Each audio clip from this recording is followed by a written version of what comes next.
గూగుల్‌ని ఆంధ్రాకి తీసుకొచ్చింది మేము అంటూ ఒకవైపు లోకేష్, చంద్రబాబు చెప్తుంటే, లేదు అదానీ డేటా సెంటర్ అన్నటువంటి దానికి జగన్ ప్రభుత్వం అనుమతిస్తే దాంట్లో భాగంగా వాళ్ళును గూగుల్ కలిపి ఒప్పందం చేసుకున్నారు. ఎయిర్‌టెల్ కూడా అందులో కలిసింది. అదే ఈ ఒప్పందం అన్నటువంటిది వైసీపీ చెప్తుంది. సరే, ఎవరిది కరెక్టు, ఎవరిది రాంగు అన్నది పక్కన పెడితే, ఇక్కడ వెరీ సింపుల్ లాజిక్ ఏంటంటే ఆంధ్రాకి గూగుల్ వస్తుంది.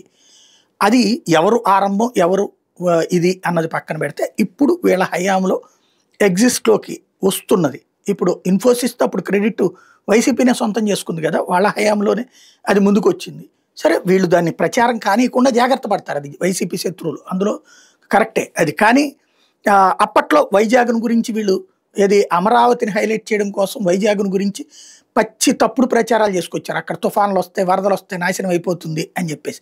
ఏది అమరావతి వరదల గురించి మాట్లాడుతున్నారు కాబట్టి ఇక్కడ మనకు నచ్చనటువంటి దాని మీద విద్వేషం రగిలిపోవడం, మనకి నచ్చినటువంటి సందర్భంలో అపారమైనటువంటి ప్రేమ చూపెట్టడం ఇరు పార్టీలకి ఉన్న జబ్బే. ఈ జబ్బుని పక్కన పెడితే ఇంకోటి 200 ఉద్యోగాలు వస్తాయి, 2000 ఉద్యోగాలు వస్తాయి, ఐర్లాండ్లో లేవు, లేకపోతే నార్వే తోసిపుచ్చింది, తిప్పిపుచ్చింది, ఇట్లాంటివి ఎందుకు ఇప్పుడు అవసరమా? బేసిక్గా గూగులోడు వచ్చాడు, విశాఖకి ఒక బెనిఫిట్ వస్తుంది.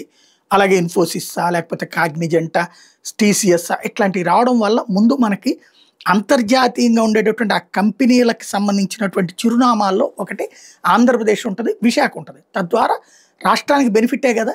దీంట్లో క్రెడిట్ ఓనర్షిప్ అంటారా, ఎవరికి వాళ్ళు ఇప్పుడు చంద్రబాబు నాయుడు హైటెక్ సిటీ నేనే కట్టాను ఆంధ్రాలో చెప్తుంటారు. తెలంగాణలో ఆయనకి ఏమైనా ఓట్లు వేస్తున్నారా, తెలుగుదేశానికి ఏమైనా ఓట్లు వేస్తున్నారా? ఆయన హైటెక్ సిటీ కట్టానని చెప్పి 2004 తర్వాత ఈ రోజు వరకు తెలుగుదేశం గెలవలేదు.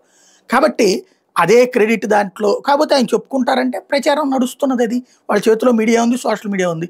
అదే సమయంలో రాజశేఖర రెడ్డి వచ్చినటువంటి సందర్భంలో శంషాబాద్ కట్టారు, లేకపోతే మిగతాది ఏదైతే హైటెక్ సిటీని డెవలప్ చేయడం కానీ ఇదంతా. తర్వాత కేసీఆర్ వచ్చిన నాగినీయ వాళ్ళందరూ ఇప్పుడు కడుతున్నటువంటి వాళ్ళందరూ చంద్రబాబు గారు వాళ్ళు మేమందరూ కట్టామని చెప్తున్నారు. కాబట్టి ఇది తాత్కాలికంగా ఉంటుంది.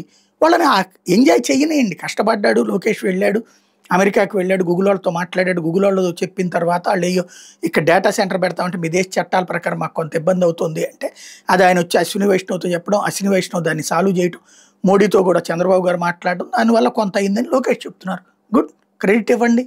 అదే సందర్భంలో మేమున్నప్పుడు తీసుకొచ్చామనేది వీళ్ళు చెప్తారు.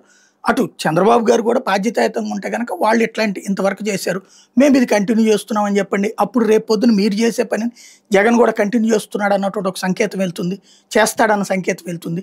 ఇక్కడ అనవసరంగా దీంట్లో ఆంధ్రాని విమర్శించుకోవడం, లేకపోతే ఆ సంస్థలను విమర్శించుకోవడం అనవసరం. ఒక ఖచ్చితమైనటువంటి డెవలప్మెంట్ అయితే ఉంటుంది.